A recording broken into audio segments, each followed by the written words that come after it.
Koľko je normálne pribrať počas tehotenstva? Táto otázka trápi mnohé z nás, vrátane mňa, tak idem vám na ňu práve zodpovedať. V prvom trimestri väčšina budúcich mamičiek priberá pomalšie, pretože telo sa ešte prispôsobuje hormonálnym zmenám a zvyčajne ide o nejaký minimálny prírastok, a to približne od 0,5 až 2 kg. U niektorých žien nastáva naopak chudnutie, a to z dôvodu, že trpia nechutenstvom k jedlu. Možno to poznáte aj vy. Pozor, v druhom trimestri je prírastok na váhe najvýraznejší kvôli rýchlemu rastu plodu a zvýšenému objemu tekutín a krvi. Dieťa začína rýchlo rásť a priberať na hmotnosti, čo vedie k zväčšovaniu maternice, ktorá musí poskytnúť dostatok priestoru pre dieťa, no a na jeho rast. Prírastok tak môže dosiahnuť hodnotu až 0,45 až 0,9 kg za týždeň. Celkovo počas druhého trimestra môžete pribrať od 5 až do 11 kg.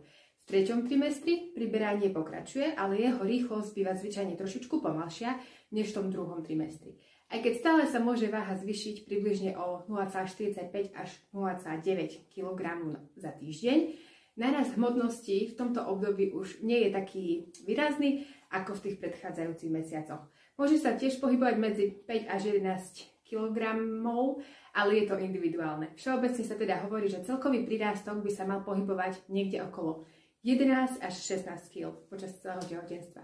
Boli tieto informácie pre vás užitočné? Dajte mi srdiečko do komentára, ak áno, a prepošlite to ďalšej budúcej mamičke, ktorej sa to môže hodiť.